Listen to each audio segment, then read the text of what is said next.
Welcome to LOA Today. I'm Walt Thiessen. Today is Thursday, March the 28th, 2019. It's 4 p.m. in New York. It's 1 p.m. in Los Angeles. That would make it 8 p.m. in London, Sydney, Australia. You're around 7 a.m. Wherever you are in the world, thank you for joining us for another episode of LOA Today, your daily dose of happy. And the only sad thing today on this daily dose of happy is that Steve Rowell can't join us today. He's got another commitment he has to deal with. But as so often happens with him, on those occasions where he's not able to join us, he has sent along a special guest for me to interview. And I know about as much about him as you do. So, I mean, I'm not going to spend a whole lot of time. I'll tell you what Steve sent to me. This is the introduction that I have. So before becoming a motivational speaker and life coach, Andres has pursued his dream he has had since he was 12 of being a stand-up comedian. Now, stand-up comedy gave him the confidence to pursue public speaking. He now speaks at youth conferences, schools, corporations, and as a life coach, he helps his clients overcome what he describes as the 5 fears that are holding back many people from living their full potential. We're going to find out what they are. He helps them believe in themselves so they can pursue their goals and dreams and find their life's purpose like he did. He's also the co-host of the podcast Power, Passion, and Coffee, along with Jermaine Miller. And you can find their podcast on iTunes, Spotify, and Facebook Live. So now you know everything about Andres that I know. Let's see if we can find out some more. Andres Ruiz, thank you for joining me on LOA today. Thank you for having me, Walt. I really appreciate it. I'm really excited. And thank you for the introduction. Oh, you're quite welcome. Quite welcome. And I see that you are contacting us because we're also doing a video live stream on Facebook. You're contacting us from your vehicle, which means you're out doing your stuff, which is kind of fun. We actually have a lot of people who do that periodically. It's kind of interesting. Okay, cool. But I'm going to put you on the spot a little bit. Now, I've given you a little bit of an introduction, but you got to tell us more of who you are, because I literally met you about 15 minutes ago, and that's about how much I know. So who is Andres? Tell me who Andres is. So me, I'm right now I'm currently doing motivational speaking.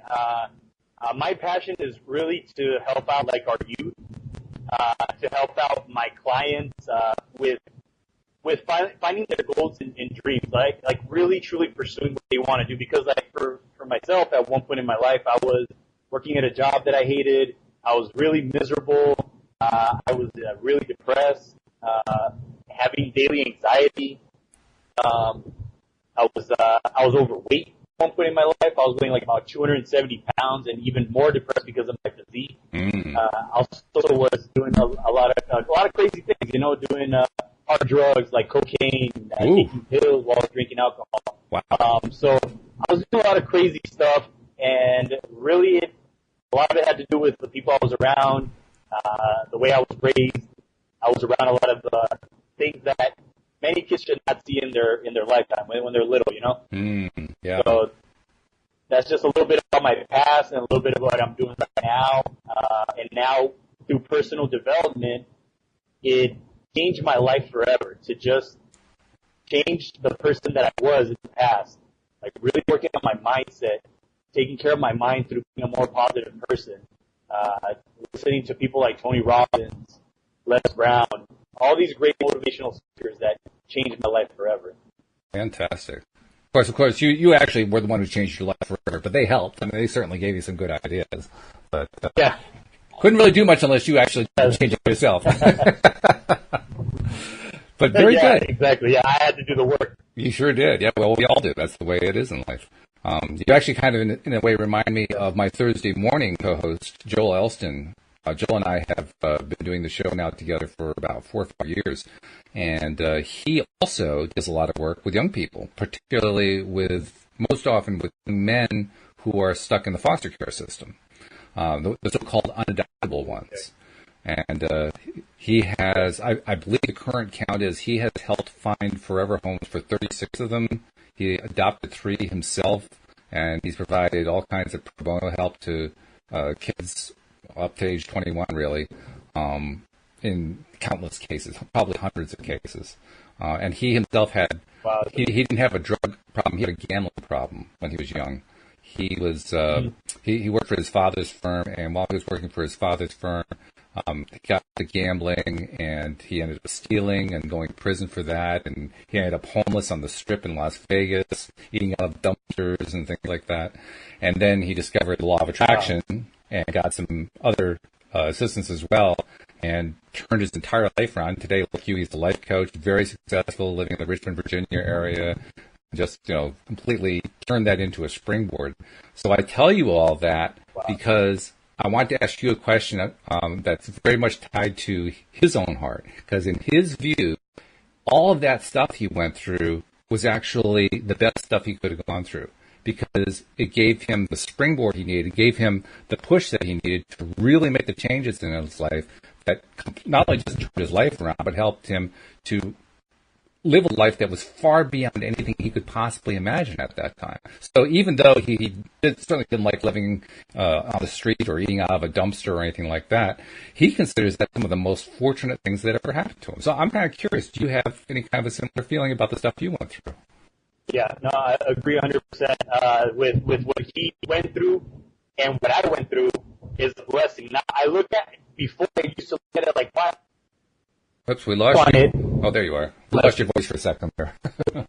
When I look back on it, it really, truly is a blessing, because that is what made me the man that I am today. And what really changed my life was when I found out I was going to have a baby.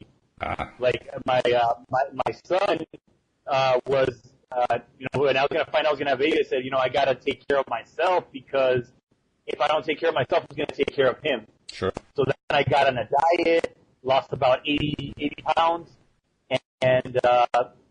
but then started working on my mindset to try to pursue something different, because I remember one time listening to an audio by Les Brown, and he said, many people will leave the universe without a trace, and under their name you can put not used up. And I said, that's me, man. I'm not being used up. I'm not really using my full potential, and what am I here for? I'm here to serve and help people, and that's what my purpose is. But getting back to what happened to me in my life, I agree 100%. That happened to me for a reason. It had to happen in order for me to help other people, help young people. Definitely. What I gone through has helped me to help other people. Very cool. And he also waxes eloquently about the concept of struggle. A lot of people get frustrated by struggle. He thinks struggle is one of the best things that there is on earth, because the best growth happens when we struggle. And at first I was a little resistant to his concept, but the more I thought about it, the more I realized, I think he's right. Struggle is important, because if you don't struggle, then you don't have fabulous victories. Yes. Yeah, if you don't, you got to struggle and you got to fail. The other day I was at a motivational speaking class. It's kind of a motivational interview, it's called. It's a technique to help you to be a better life coach. And they said that mistakes are gifts. Failures are gifts. It's a gift. You got to look at it as a gift, because when you fail, you learn. But many people, what they do is that they fail, and that's actually one of the fears that I come across a lot, is failure, fear of failure. Many people fear failure, and if they do fail in life, they fail once and then they give up. Some people don't even take a swing at it, but some people, they take a swing and they try it, and then they fail, and they say, you know what, this is not for me. Yeah, sure. And I'd say that's a fairly common occurrence. That's one of the fears.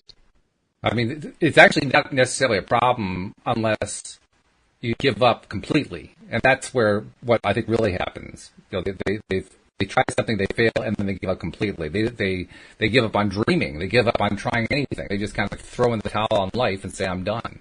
And that's what the real problem is. It's actually fine to try one thing and fail. No, it's not really for me. Try the next thing and fail. No, it's not for me. And until you find the thing that you really love. There's nothing wrong with that. It's the part where you just try something, you give up, and I don't know what to do, so my life is over. That's it.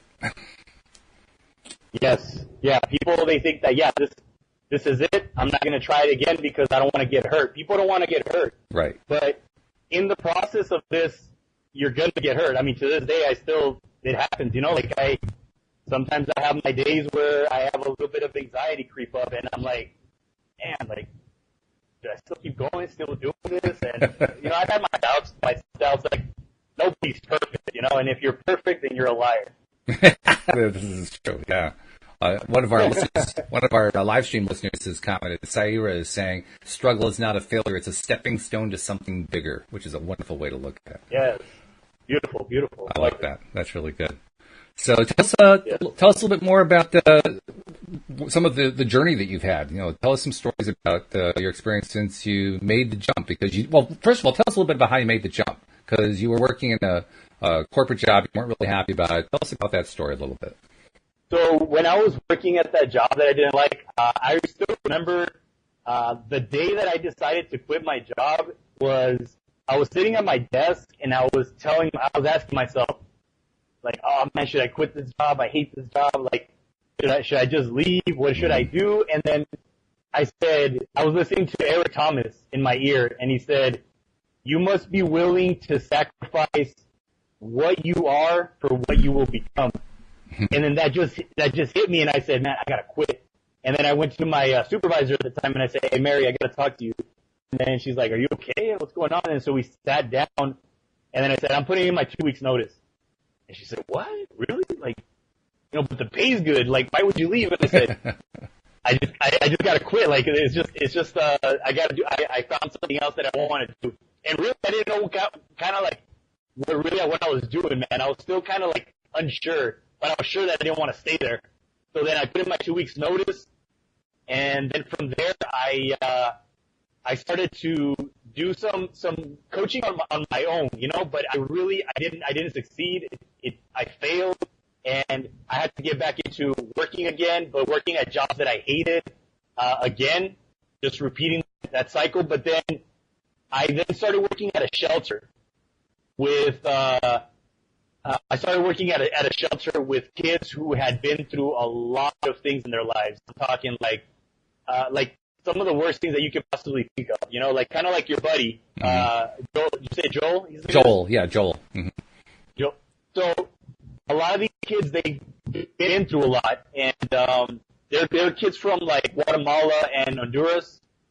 So they had been through a lot of stuff, and in that shelter, I pretty much started to coach them and mentor them and give them courses on like self-love, believing in themselves, and I would just give them classes. And I remember one day, a couple of kids, I still remember their names, Luis Miguel and Rowelito. I remember these kids came up to me and said, hey, teacher, because they call me teacher. They don't know how to teacher, but they say teacher. That's all right. Show us some English. And then I'm like, I'm doing better than good and better than most. And they're like, huh? And very the good, very the most. And I was like, no, something else. Algo más. They're like, algo más. And then I'm like, okay, say I believe in myself. And then they're like, I believe in myself. Okay, that was better. So from that day forward, the kids, I would tell them, hey, I believe in myself. So they would go up to me and be like, teacher, I believe in myself. I believe in myself. And I remember one day we were at we were in a room with, it was about 80 kids. And some of the toughest kids, they're like, I was like, hey guys, we're going to start, like, I was talking to them, I was like, we're going to say some affirmations. Everybody stand up. And some of them were like, like the tough ones are like, man, this is stupid. Yeah. Oh, yeah. I was like saying, hey, everybody say I believe in myself. And they were like, I believe in myself. I believe. Like, they were yelling out really loud. Uh-huh. Even the security came like, hey, everything okay? Like, because it was really loud. But they were like, no, everything's cool, man. It's just, we're getting a little bit into the affirmations or whatever. But so that's where my brand came from. That's kind of like the story behind it. Like, I believe in myself. That's why I came up with the name, like, for my company. I believe in myself. Oh, that's what you call your company. Oh, okay. Yeah, I believe in myself. Yeah, so people are like, I believe in myself, like, yeah.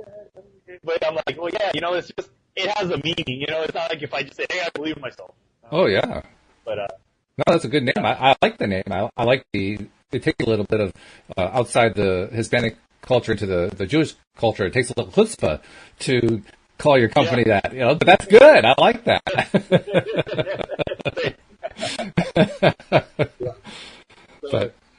that's how the name came about, like, doing that and, working with foster kids. Well, right now, like, I like, I'm starting to get into maybe possibly coaching teenagers now too. Very good. Getting into it. Yeah, because I love kids, man. Today I actually gave a speech to my first graders class. I even brought like a little stuffed animal, like, that I bought. Sock puppet kind of thing. Yeah. And just talking to them about affirmations, bullying, and just self-love, how much I believe in them. And I mean, it's just little first graders, but it's like a 20-minute speech because, you know, I don't think they'd take like an hour and a half speech. Right. You know, the attention span. But it was cool. Like the 20 minutes, they were really engaged. They were yelling at the top of their lungs. Cool. I put it on Facebook Live. Anybody can check it out if they ever want to. Like, oh, great. Good. I presume that your Facebook page is called "I Believe in Myself." Yeah, I believe in myself. So that's what people have to look in order to go find that. Okay. Yes, and then I have like weekly material where I talk about like self-awareness, consciousness, coach. Like, I just give tips to people and little tools that they could use to improve their lives, because the simplest tools can change your life. Gratitude, journaling, meditation, mindfulness. These little tools that people would have never even thought of using, they can change your life. Mm-hmm. Like the way they changed my life. That's true. Yeah. Well, you change the way you think, change the way you feel, you change your experience. And that's a good thing. Absolutely. Yeah. Yes. Kids in particular, I really like the topic of, because I like kids. I think kids are great. But I also like the topic because of two reasons. One reason is, and this is something actually one of my other co-hosts put out to me recently. I hadn't really thought about it, but it's really true. Kids are much closer to the non-physical realms than we are because they were there more recently than we were. The longer that we are alive, the more we become adults and so forth, the more acclimated, I guess you could say, we are to the physical world. But kids, they're closer to the time when they were born, and so there's some degree of memory of that. So I always find that kids are an amazing source of inspiration and often insight. Kids have amazing insights. I imagine I can see you nodding your head. Yeah, you see the same thing, right? Yeah, absolutely, yes. It's so much to learn. My son, he's always coming up with the funniest things. You know, just my 6-year-old, he just he amazes me sometimes. Just how he says that. Like the other day, he was telling me, I was like, "What do you think about?" Well, what I do is in my brain, my mind, it downloads my thought, and then I just say it to you. Like, just little things like that you're just like, oh, cool, that's pretty cool. Like sometimes, like, my 4-year-old, he'll be crying. The other day he was crying, and he's like, my 4-year-old, his name is Abram, and my 6-year-old is Andres. And my 6-year-old tells him, because my 4-year-old was saying, I can't do it. And then he says, Abram, if you tell yourself that you can't, that means that you can't. But if you tell yourself that you can, that means that you can. Cool. Tell yourself you can. And I'm like, okay, cool. Like, very good. They really listen, man. They pay attention. Oh, they do. Like, you gotta watch yourself, man. You can't get away with it, dude. Oh, no, I say a bad word like, ooh, Daddy, you said, I heard you. I'm like, hey, you're right, and I gotta hold myself accountable and say, yeah, no, you're right, I'm sorry, bad word, I shouldn't be saying that, you know, Robin Williams had a terrific take on that, because he ran into the same issue, of course, with his children, and he recalls thinking to himself, you know, that on one particular occasion where that happened, it was like having his father, his dead father, over his shoulder going, ha ha, revenge is mine.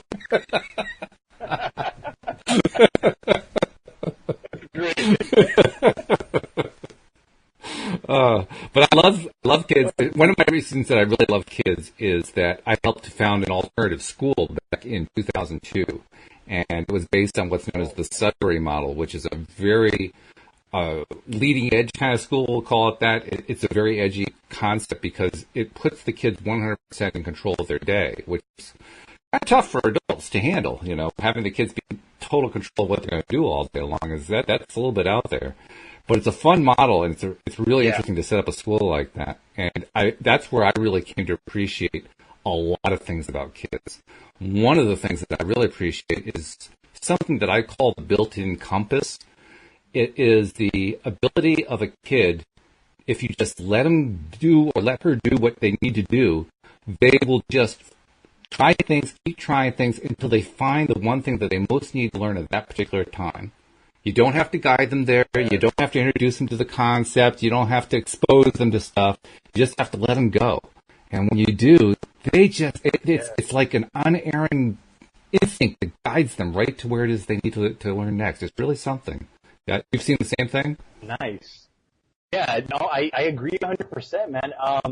With school, I'm really like the type of person, I don't want to like, say anything bad against school or anything like that, but I feel like there should be like that alternative school, but like an entrepreneur school, like I see that, you know what I mean? Just like in my mind, I feel that these kids, if we tell them that they can do it and really, really instill in their brains that they can accomplish whatever they want, they will accomplish it. And because throughout, actually, there's this great story by Les Brown. He talks about how there's two boys. They're playing on thin ice, and then the ice breaks, and one of the boys goes under. Mm-hmm. And after that, his other buddy, he was there he's like an 8-year-old, grabs a branch and then starts hitting the ice and starts doing like a circular motion, and some way somehow he breaks through the ice and saves his. And then when the paramedics get there, the paramedics are they're in awe. They're like, how did this little guy with that little branch break through this ice? And there was an old man, like a white-haired man, older, and he says, you know why he did it? And they're all like, why? Because nobody told him that he couldn't. Oh, I love that. I love that. I love that too, man.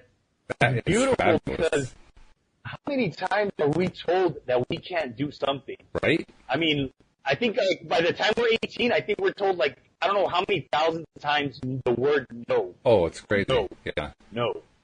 That's crazy. No, I agree with you. Yeah, 100%. that just reminds me of that story. Good story. I love it.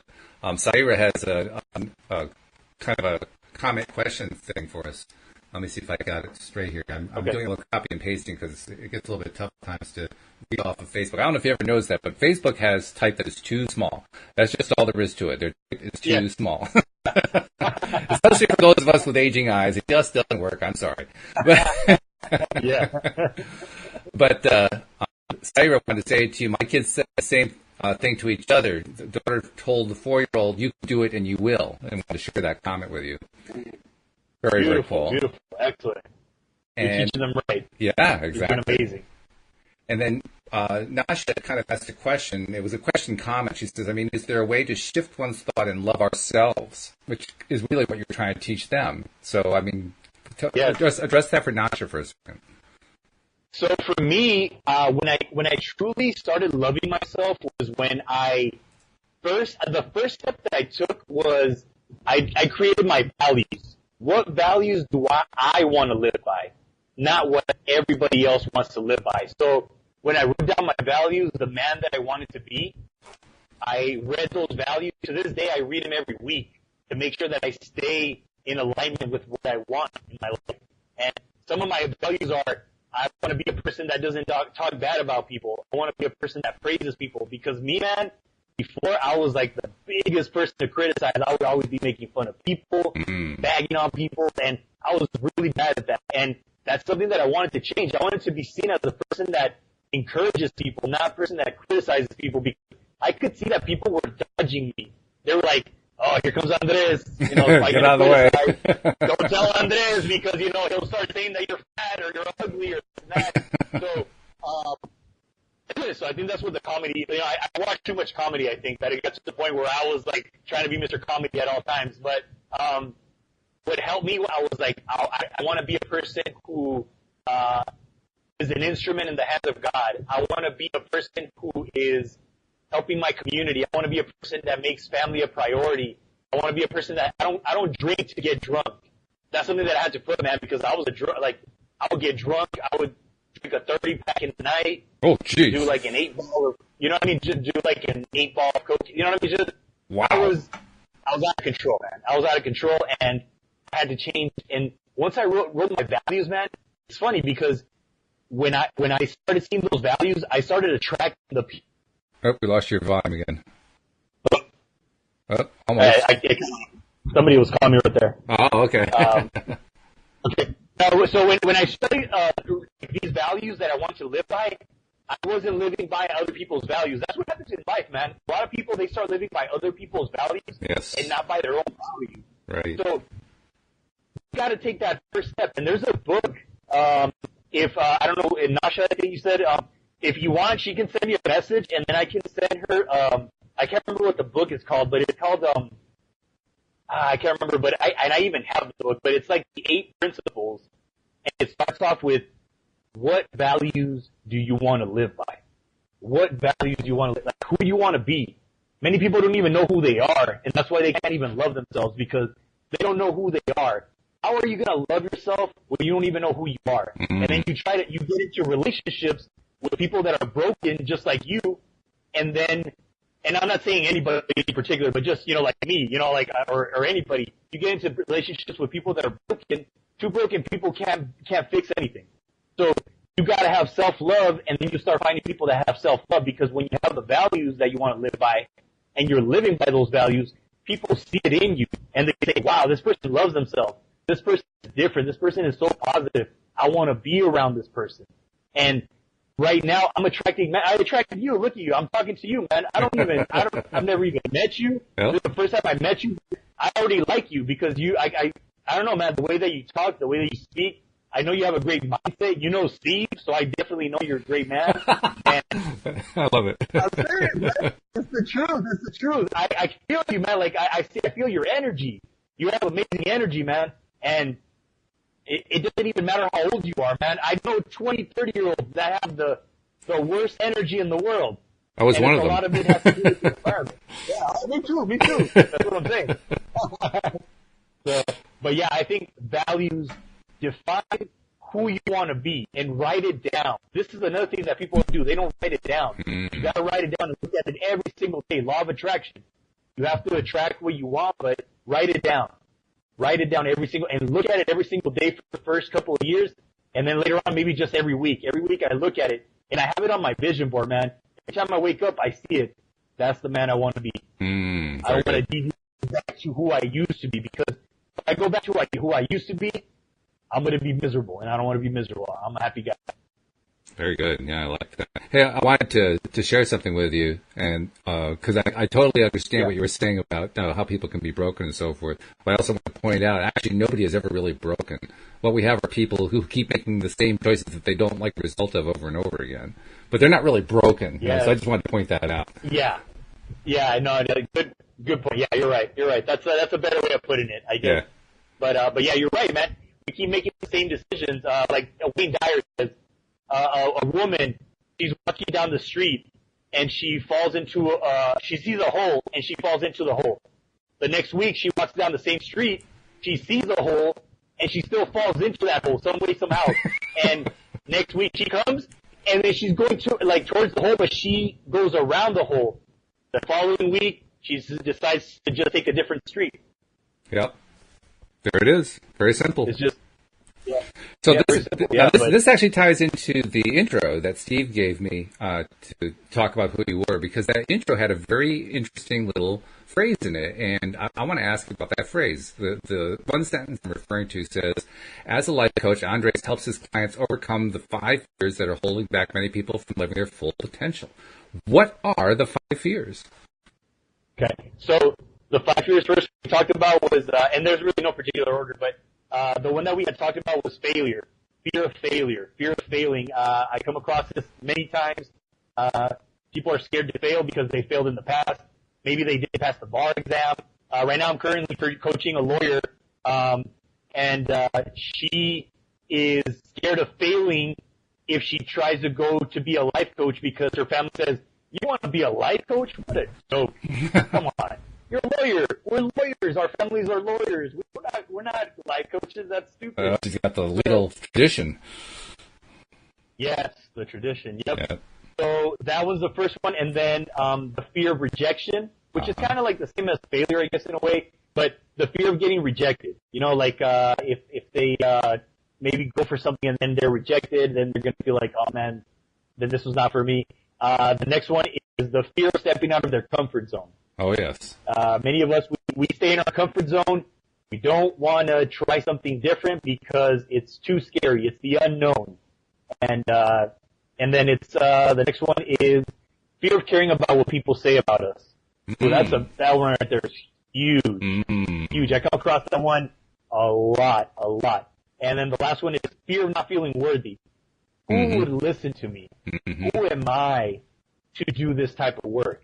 I'm like, why not? You have a great story. You have amazing experience.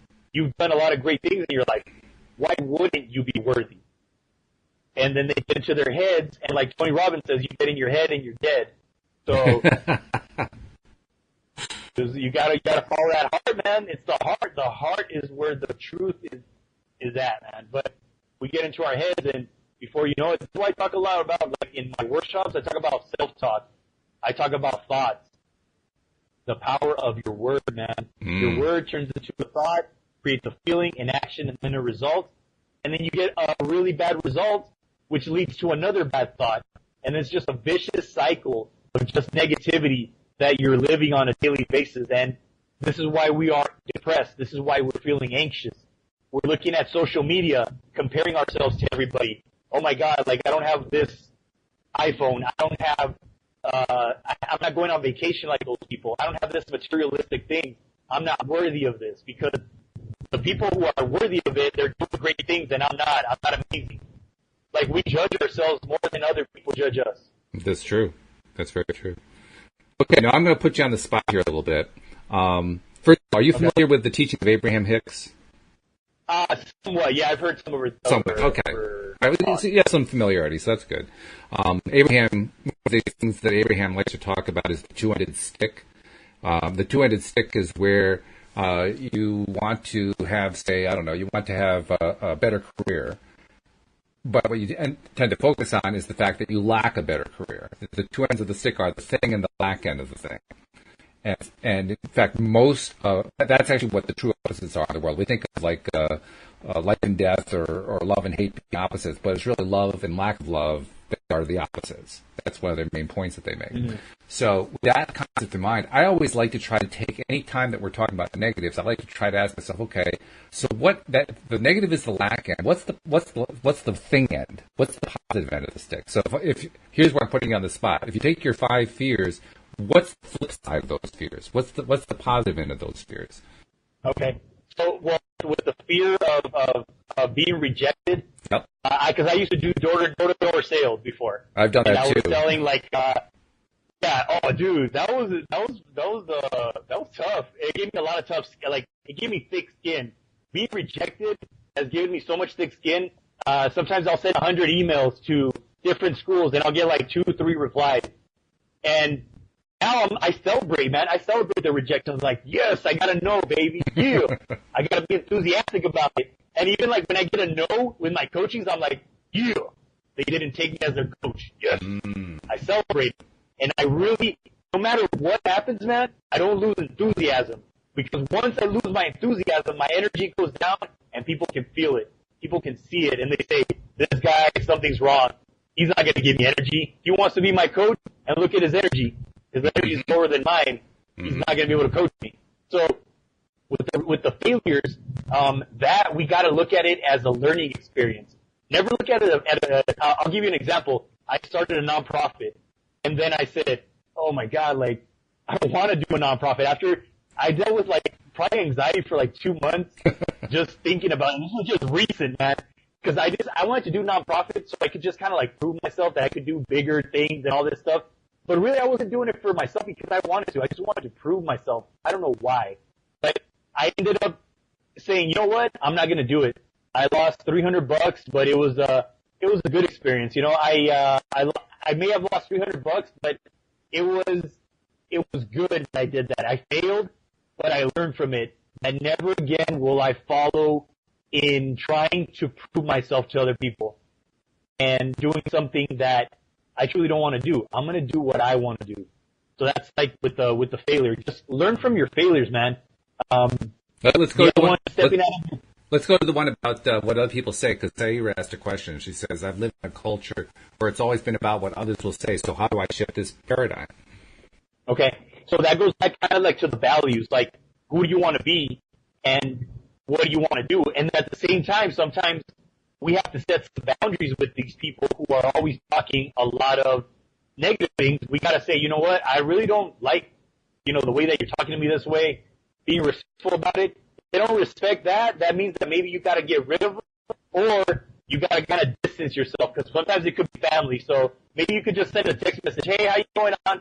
Or brother or whatever. Oh, everything's great. Wonderful. All right. Maybe I'll see you at the barbecue. Maybe I won't. Whatever.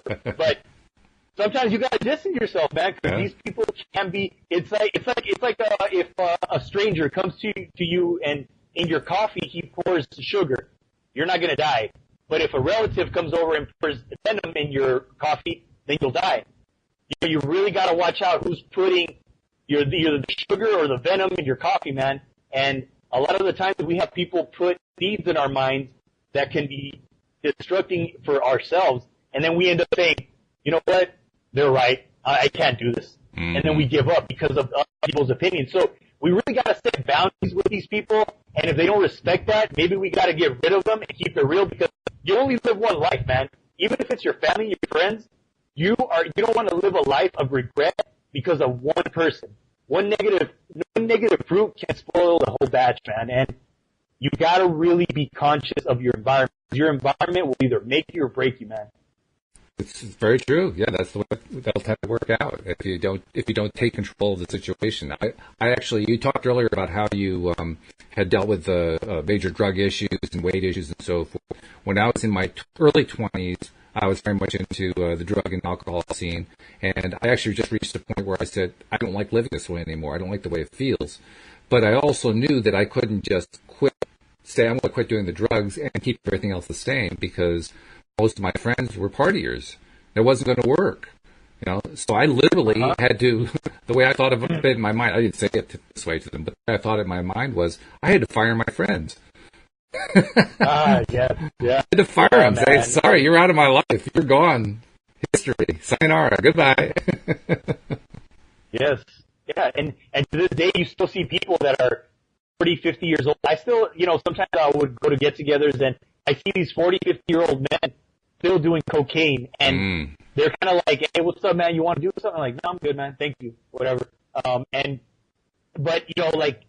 I'm like, okay, you know what? It's crazy, man, how that could have been me. Sure. I could have been, in this I'm 35 right now. What if I would have still been doing the same thing? I could have probably maybe gone up to my 40, 50, 60 years old and still be doing the same thing that everybody else is doing. And you're right, man. Sometimes you got to fire your friends. I mean, I still keep in contact with some of them, but we don't hang out or anything because we are into different things, and it's cool, man. I respect that, Sorry, my video went off. I got to turn it back on. It'll be back in a second. Okay. Yeah, that's what I thought. No one's sending videos. No, I can hear you just fine. I just hit the wrong key. That's all.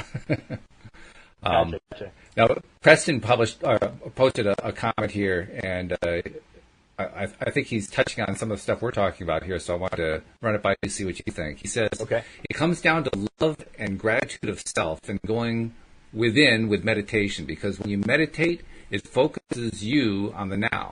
And if you go within and start increasing your love of yourself and gratitude for what you have, then what the external holds doesn't faze you, regardless of what people say, think, or do, or what your ego mind says, because you're in control.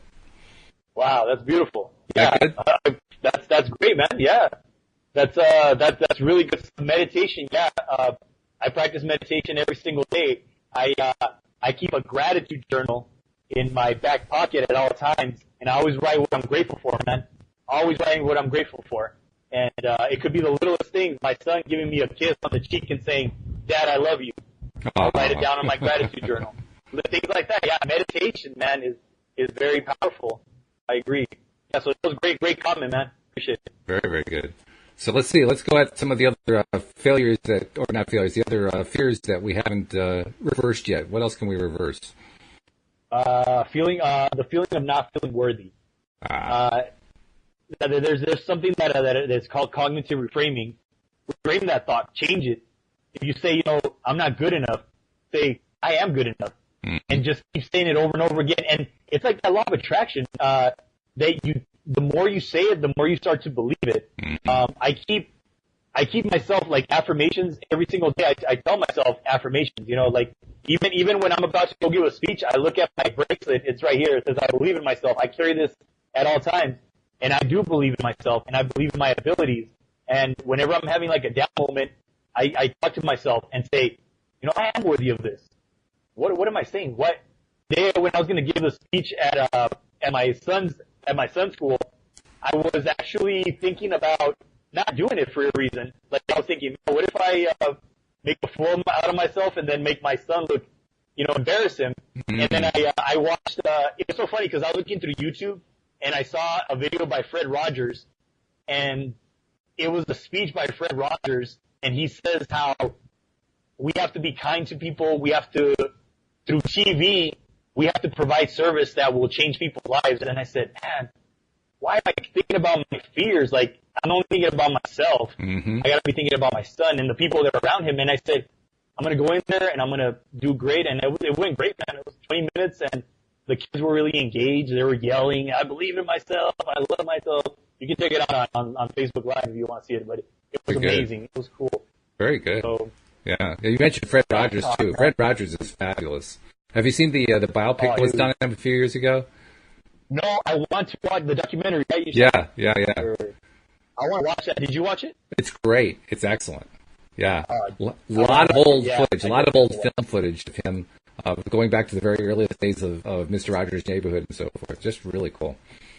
And it also included it also included the talk that he gave to Congress about funding for PBS back in the 1960s when they were thinking of cutting it. And the speech that he made, have you heard about that? He made this one speech at that time that basically earned PBS the entire endowment that they were looking for from Congress. Wow. Really something. Yeah, that's amazing. I'm going to check it out. I'm going to watch it for sure, man, because, Fred Rogers, he was a true inspiration, man. He was. To many people, to the whole world. He had an amazing ability and understanding of the need of kids for validation, and that's what you're talking about here. That you've been talking about that quite a bit. The need for validation, the need for feeling good about themselves. That's one of the most important things there is, I think. Oh yeah, absolutely, man. Kids, they're really. I come across this a lot that they're more worried about what others say about them, which is something that it's not even kids; it's just adults too. And they're always telling me, man, I'm always thinking like, what are people thinking about me? Like, I always want to know what these kids, like, what my friends or people are thinking about me. Like, I come across that a lot. They're always telling me, I always wonder what people are thinking about me. I'm always worried about what people are thinking about me. That's a huge one right there. It is. It's very big. No doubt about it. Yeah. Nasha had another comment. She says, I live in a culture where they judge everything, but I no longer care because I do believe in myself. And that's a big comment right there. Nasha. Nasha's been working on this for a long time now.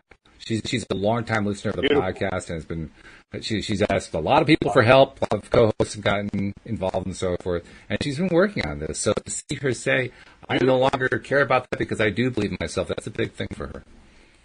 Love it. I love it. And Nasha, if you ever have any questions, feel free to reach out to me. And be more than happy to help you with whatever I can. I'm here to support you. I'm here to support anybody that is on here. I love helping people, man. That's my purpose. My purpose in life is to help save lives, and to save lives by just simply giving them some confidence in themselves, some inspiration, just some of my words to bring them happiness brings me happiness. Yeah, that's good stuff. No doubt about that. Hey, I got a question here, and then I also have a comment from Steve who poked his head in. But before I get to Steve, I want to read the question. The question is from Saira. She says, Andres, is it better to write affirmations or to say them in the head daily?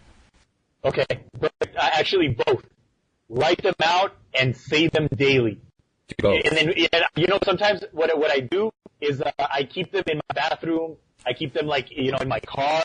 I actually have a card right here, affirmation card right here. Boom, right there. You got to keep them everywhere. Keep them everywhere. Even if people think that you're like going crazy or anything like that, you know what, man? I'm going crazy to love myself. That's what you're doing. Yeah. Very good. That's good stuff. And then Steve also has a question for you. And Steve, feel free to jump on the platform. He says he managed to get a little time. Even if you spend 5 minutes, Steve, we'd love to have you. This is your show too. This is your time slot, right? Absolutely. Yeah. So he says, I've managed to get a little time. A question for Andres: how important is it to make young people aware that they are actually in control of their own thoughts and ultimately their own feelings? How do you go about this? It's so important to get them out of the people-pleasing mindset, he says. Yes. You know what it is, man? It's repetition. And repetition of us telling them that they can do whatever they want, that they can change their thoughts. When I work with foster kids, I teach them about like the tools, man. We gotta give them these tools, like tools of like self-awareness, the tools of cognitive reframing. You can change your thought immediately. And you know what's cool about kids, man, is that they are more willing to learn than adults. Some adults, like, we are so trained for so many years, man, that it's sometimes really hard to like get away from that. But as a kid, if you teach them this tool very early, they will never forget. Like my son, I mean, he's 6 years old. He's like, hey, if you tell yourself that you can and you can't, then you're right. Like the kid is learning, man, and these kids, we can teach them so much with just a little like, self-awareness. Like, is your thought, is it true? Somebody called you stupid. Are you really stupid? No, you're not. That person just called you an 8. You failed the test. Are you dumb? No, you're just lazy. Oh, that's funny. That was me.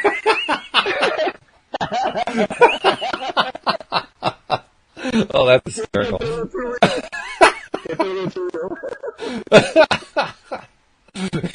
No, you're not dumb. You're just lazy.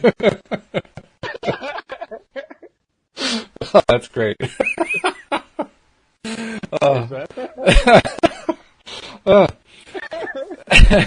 That one caught me on the funny button. That's very good. But yes, I agree with you. In fact, Steve's question is a really good question because in fact, that would even expand the question now that I think about it. His question is how important is it to make young people aware? But like you said, it's the young people are the ones who are able to make the change quickest. I mean, you called it, what do you call it, cognitive, what's the term you used to describe that? Cognitive reframing. Reframing, yeah. Which is, reframing the thought. Yeah, basically the same idea of what Abraham calls pivoting. It's the same concept. Taking the negative way of thinking of it and turning it into a positive way of looking at it. So, it's essentially the same thing. Absolutely. Yeah. But it also occurs to me that, like you said, kids are really very quick at being able to do that. Adults have more trouble with it because of all the subconscious programming we've developed over the years, usually pretty negative stuff. So it can take longer for us to make changes and make shifts. And so that's why I would also add in, it isn't just about us making the young people aware, it's also paying attention to what the young people can make us aware of, because they have they have these incredible insights. I mean, we gave some examples earlier on, stories of you let young people just do what they're going to do, and what was the kid did? He poked through the ice by making circles on it, which of course would baffle most human adults. Branch. Yeah. If an adult was there, they'd be like, "What the hell are you doing? Don't do that. That's not going to help." Yeah, but like the kid just was doing it, man, and he believed that he was going to some way somehow do it, and he did it, Crazy, so yeah. But it shows just there are these amazing ways that kids can teach us stuff that is almost mind-boggling to adults, and requires actually letting us put our own egos aside in order to learn from it, because we're used to the idea that the adults should be teaching the kids, not the other way around. Yeah, that takes learning. It's true, man. It's true. I learn from my kids, man. They do teach me a lot of great things, because you gotta live your life like a kid, man. Because we're all grown kids, honestly. We really are. We're grown kids. We still have those triggers that somebody says something, you're like, did they just say? You're like, did you just hear what she said about me? Mm-hmm. I know she's talking about me. She's not. I know she's over there, but I know she's talking about me. I bet you. That's. You're good at it.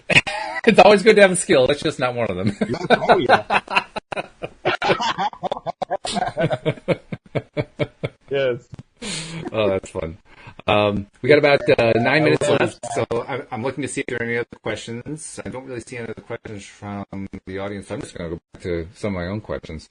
Okay, we explored. Let's see. Have we covered all five with positive alternatives? We've done fear of rejection. I think in the comfort zone. Comfort zone. We didn't do that. You're right.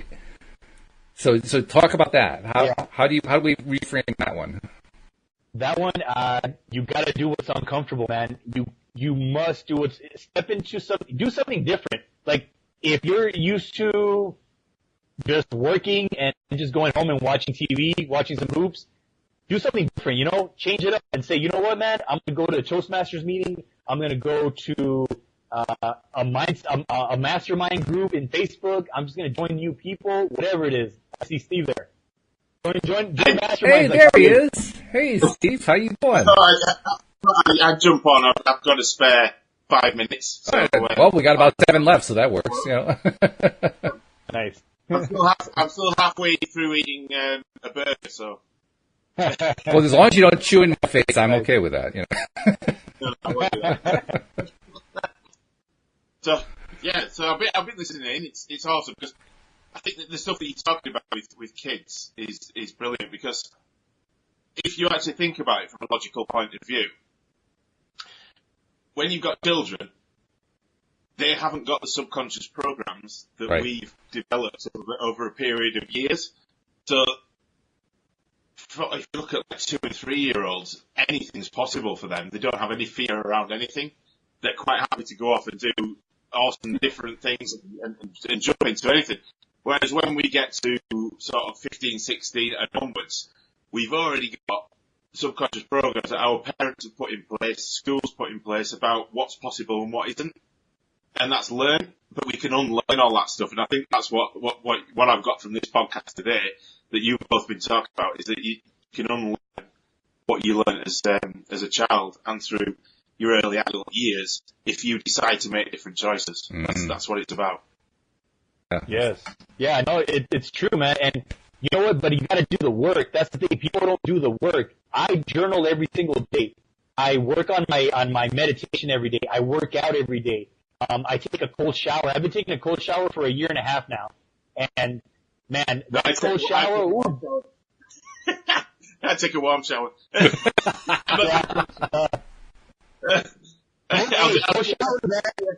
Not cold showers. Cold showers are life changing, man. I honestly, you read into it. It actually is good for it's good for depression. It's good for a lot of things, man. It's good for your skin, for your hair, whatever. There's a lot of benefits to it. It's a little bit crazy. Tony Robbins does it. That's why I said, you know what, I'm gonna take a shower, a cold shower, and I've been doing it for 1.5 years, and I feel amazing. Well, you have to understand, Tony Robbins actually takes a cold shower because he's walking on the hot coals. He has to offset it, you see. It does make sense in a way because if you think about it, the cold shower is going to bring you into the present moment, I suppose, because you've got that shock of the cold, and that's got to bring you to the now, and you're in the present moment. So I suppose then you're not worrying about the future, you're not thinking about the past, so you're in a place where you can create whatever you want moving forward then. So that makes sense. Yeah, and then, the first time, I guarantee you're like a little girl. I said, it's like, what is this? Yeah, you'll yell. Trust me. I don't yell. I just turn back to warm again. It's very simple. Can I challenge you, the both of you? Can I challenge both of you? You can try. Okay. I want to challenge you guys to take a cold bath for 3 days straight. It's a bath now. It's gone from a shower to a bath. No. A cold shower, 3 days. That's it. So I have to spend all day in the shower? Wow. No.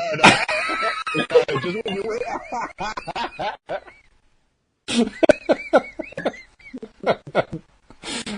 Yeah, just being silly now. That's just my way of deflecting. Like, no, there's no way I'm going to take a cold shower for 3 days. It's just not happening. I'm sorry. All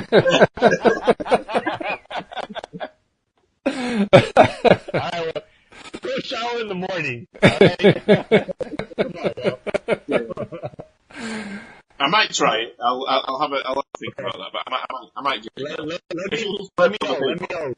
I do agree that the people in the I do agree with the concept of changing the perspective when it comes to being in a comfort zone, because that's really what we're talking about. We're talking about getting out of that comfort zone, and there are a lot of ways to look at it. One of the ways I like to look at getting out of comfort zones is, first of all, to recognize that Steve and you and I have talked about this quite a bit. Comfort zones are very uncomfortable. And when I recognize and realize just how uncomfortable a comfort zone is, I don't really want to stay there very long. I don't need to take a cold shower to come to that conclusion. Like, I want to get out of that comfort zone quickly, as fast as possible. Yeah. So that for me is like the biggest one. The second thing, too, that I like to think about with the comfort zone is that when you're leaving what is called a comfort zone, what you're really going into is an excitement zone. So I like to think of the outside area as an excitement area. That to me is much more of a carrot. I like the carrot rather than the stick approach. That's what it should be like. But for the majority of people, coming out of the comfort zone creates fear. Until you do that often enough, that your subconscious mind then realizes that actually, once I've done that, I get a result that's actually better than where I was. And now I actively go and look for things that push me outside of my comfort zone on purpose. I look for those things on purpose. Whereas before I started all this work, 7 years ago, I'd be the quiet person who'd hide in the corner and not get involved in anything because I didn't want to go out of my comfort zone, because that felt safer. But actually, once you start doing it, and it's a gradual thing, yes, at first it's scary, but it's a gradual thing. Once you start doing that and you push yourself a little bit, then next time you want to go a little bit further and a little bit further. It's this macro-shifting thing that we've talked about before as well. Right. Gradually helping the subconscious mind to create a new way of being in a nice, easy, step-by-step way. It's not too much. It's not too much for it to handle, so that it just freaks out and runs away and hides in a corner. No, we're going to do a little bit at a time, and then eventually we get a massive change out of that. And that's what this stuff's all about. It's so simple, yet so difficult for people to work with unless they've got somebody to facilitate that for them and with them. That's good. Because I can't do it on myself at times. I have to get somebody else outside of me to help me to facilitate that in myself, because my subconscious doesn't do it. And it will stay where it is if it can, because that's its job. Its job is to keep us in that comfort zone and keep us safe. If that makes sense. Yeah, and you said you need somebody to work with, so I just want to let everybody know, all the listeners know, that if any of you are interested in a free, powerful coaching session with myself, please send me an email to contact@IbelieveInMyself.org. You can look me up on Facebook, Andres Ruiz. Send me a message, and we'll set up a session, and it'll be powerful. I'll help you with your strategy to make sure you accomplish that vision and get past that fear that is stopping you from unleashing your greatness. Beautiful. Love it. Absolutely. Wonderful. And I would recommend contacting Andres, because he's actually helped me with my public speaking side of things. He's fantastic. He's already got a lot of experience in public speaking, and he's given me some really good tools. So if you wanted to learn more about that, I'd definitely give him a shout. Excellent. All right. Well, Andres, thank you for joining us and sharing these wonderful pieces of wisdom with us. This has been fabulous. I've been enjoying getting to know you. We'll have to arrange to have you come back sometime. Maybe sometime when Steve and I are doing the show, Steve's here for the full show, we can do a threesome for the whole thing. How does that sound? Absolutely, man. Yeah, for sure. All right. Well, then we'll figure out the time. We'll have you back to do that. Thank you also to our live stream listeners and to our regular podcast listeners, of course, because you're the ones that we do all this for. And with that thought in mind, Steve, also thanks for dropping in. We appreciate that. And we'll see you all next time here on LOA Today. Goodbye, everybody. Thank you. Bye-bye.